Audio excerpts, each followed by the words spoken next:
পুনৰবাৰ নতুন যাত্ৰা আকৌ আজি আমি যোৰহাটৰ পৰা শিৱসাগৰলৈ যাবলৈ ওলাইছোঁ। এয়া মোৰ হাতত বেগ আৰু এটা বস্তু আছে, আপোনালোকে চাওক, মাই ফেভৰেট কণী বইল কৰি লৈছোঁ। কণী খাব লাগিব মানে অলপমান পিছতে। চ' যাত্ৰা আৰম্ভ কৰিব লৈছোঁ। আৰু মই ক'বলৈ বিচাৰিছোঁ যে যোৱাটো ব্লগত মই কৈছিলোঁ যে আপোনালোকক মই জনাম আমি কি কাৰণে ওলাইছোঁ। এতিয়া সবিশেষ মই গাড়ীখনত উঠি ল'ম। এয়া চাওক, আমি গোটেইখিনিয়ে ৰেডি হৈছোঁ যাবলৈ। এই সঞ্জীৱে নিজৰ ব্লগ বনাই আছে, মই মোৰ ফালে ব্লগ বনাই আছোঁ কণী হাতত লৈ পেলাই।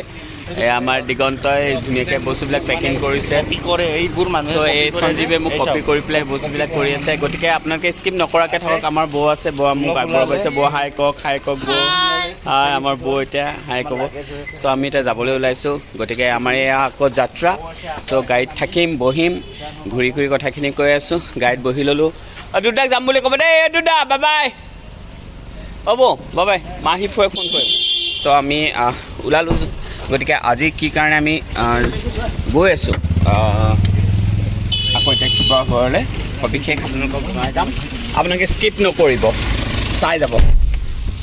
সকলোৱে চিনি পায়, মই নক'লেও চাগে মই নামটো নকওঁ, আপোনালোকে গম পায়। কমেণ্ট বক্সত লিখিব কি জেগা এইডোখৰ।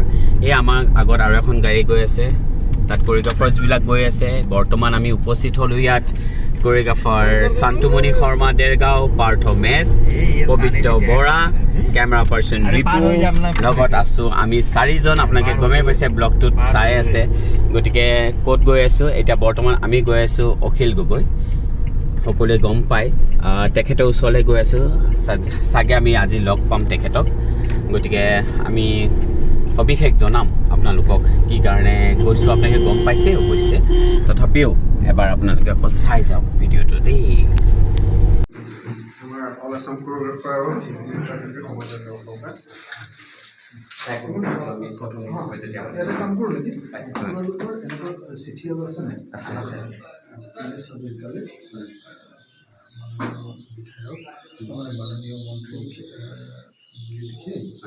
অসম চৰকাৰ লিখি আপুনি পুলিচ অধিকাৰী এখন দি দিয়কচোন, মই তালৈ হোৱাটছএপত দি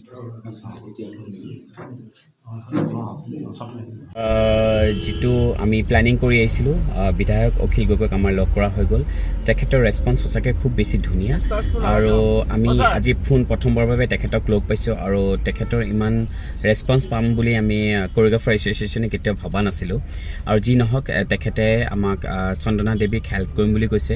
আৰু বিধায়ক পীযুষ হাজৰিকাক আমাৰ সন্মুখতে ফোন কৰি পেলাই কৈছে যে যেনেকৈ নহওক ছোৱালীজনীক সহায় কৰা হওক। গতিকে আমি ইয়াৰ পিছতে গুৱাহাটীত গৈ আমি পীযুষ হাজৰিকা ডাঙৰীয়াক লগ কৰিম। আৰু চন্দনাৰ যিটো প্ৰব্লেম হৈ আছে সেইটো আমি ছল্ভ কৰিবলৈ ট্ৰাই কৰিম। আমি 80% ছাকচেছ, সঁচাকৈ বহুত বেছি সুখী। 80% ছাকচেছ হৈছোঁ যে all Assam choreographer and dancer এছ'চিয়েশ্যনে চন্দনা দেৱীক এইখিনি আমি হেল্প কৰিব পাৰিছোঁ। গতিকে এতিয়াও পৰা নাই, কিন্তু আমি অন্ততঃ আমি সেইখিনি কষ্ট কৰিছোঁ।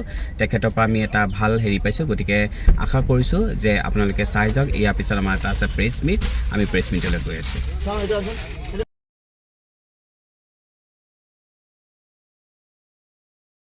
আমাৰ যিটো আমি প্ৰেছ মিট কৰিবলৈ আহিছোঁ, চ' আমাৰ প্ৰেছ মিটটো বৰ্তমান হৈ গ'ল। এয়া আমাৰ মাজত আপাৰ আছামৰ কৰিগ্ৰাফাৰ সীমান্ত বৰকটী, যোনে বহুত বেছি হেল্প কৰিছে। ৰিকি বাচ্চপ আছে, শান্তমণি শৰ্মা আছে, এমজয় ফুকন হাই কোৱা, আমাৰ পবিত্ৰ আছে, তাৰপিছত এইফালে পাৰ্থ মেছ আছে, ৰাজু আছে, আৰু এজন আমাৰ সঞ্জীৱ আছে, যাৰ চেনেলটো ছাবস্ক্ৰাইব নকৰিব। চ' আমি আজি মিটিংখন খুব ধুনীয়াকৈ কৰিলোঁ। গতিকে সকলোৰে সহযোগিতা কামনা কৰিলোঁ। ইয়াৰ পিছত আমি আকৌ পুনৰ গৈ আছোঁ, আমাৰ প্ৰেছ মিট আছে মৰাণত। গতিকে মৰাণতনো আমি কাক লগ পাম, সকলোবোৰ চাই থাকিব, স্কিপ নকৰিব। নমস্কাৰ, জয় জয়তে মই অসীম গগৈ হ'লেও অসম কৰিগ্ৰাফাৰ আৰু নৃত্যশিল্পী সমাজৰ পৰা আন্তৰিক শুভেচ্ছা জ্ঞাপন কৰিলোঁ।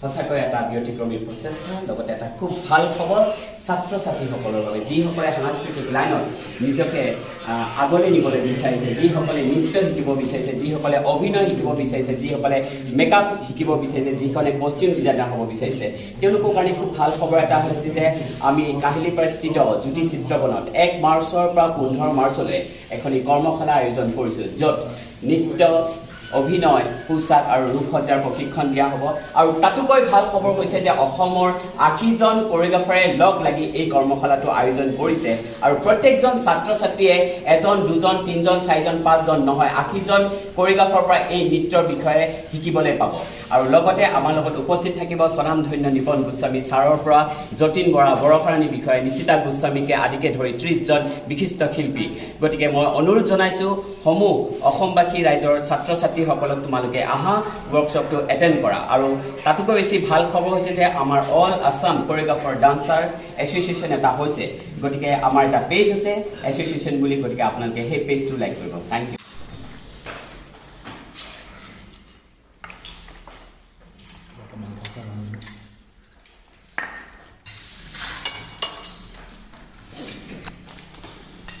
সকলোবোৰ এতিয়া খোৱাত ব্যস্ত দেখিছোঁ দেওবাৰে খাই আছে অকল মই খোৱা নাই কাৰণ মোৰ ভাতটো খুব কম আগতে কৈছোঁ যে 50 বছৰ বয়সত মই ভাত খোৱাটো বাদ দি দিছোঁ গতিকে মই একদম ভাত লোৱাই নাই এইখিনি অৱশ্যে দিগন্তক দি দিম দিগন্ত ভাত খাই বহুত বেছি ভাল পায় গতিকে আমি এতিয়া ভাত খাবলৈ লৈছোঁ ভাত খোৱাৰ পিছত এইটো মোৰ ব্লগে হয় চবেই গম পাইছে এইটো দিগন্তে বহুত ভাত খায় আপোনালোকে চাই থাকিব দিগন্ত কালি মই প্ৰমাণ দিছিলোঁ দিগন্তে ভাতৰ ওপৰত ভাত লৈ আছিলে গতিকে এতিয়া মই খানা ষ্টাৰ্ট কৰোঁ মই একো নাখাম অকল কেঁচা চালাড খাম চ' আপোনালোকে চাই গৈ থাকিব বহুত বেছি টায়াৰ্ড লাগিছে আৰু আমি ৰাতিপুৱাৰ পৰা জাৰ্ণি কৰিকে এতিয়া আমি শেষত ৰাতি উপস্থিত হৈছোঁ দেখিছে ধুনীয়া ধুনীয়া গেষ্ট হাউচ এইটো হৈছে মৰাণৰ অইলৰ গেষ্ট হাউচ আমি আজি এই গেষ্ট হাউচটোত থাকিম আৰু কাইলৈ ৰাতিপুৱা আমি আকৌ পুনৰ যাত্ৰা আৰম্ভ কৰিম নামৰূপৰ ফালে চ' নামৰূপতনো আমি কি কৰিম কি নকৰিম সেই সবিশেষ আপোনালোকক জনাই যাম আজি আমি কেইবাজনো বিশিষ্ট ব্যক্তিক লগ কৰিলোঁ আমাৰ প্ৰেছ মিট হৈ গ'ল আপোনালোকে দেখিছে শেষত কুসুম কৈলাশকো লগ পালোঁ বাট তেখেতৰ ফটো মানে তেখেতৰ ভিডিঅ'টো লোৱা নহ'ল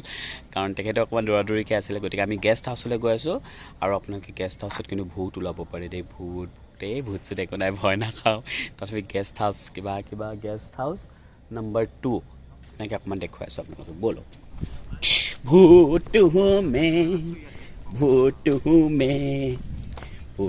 হুমে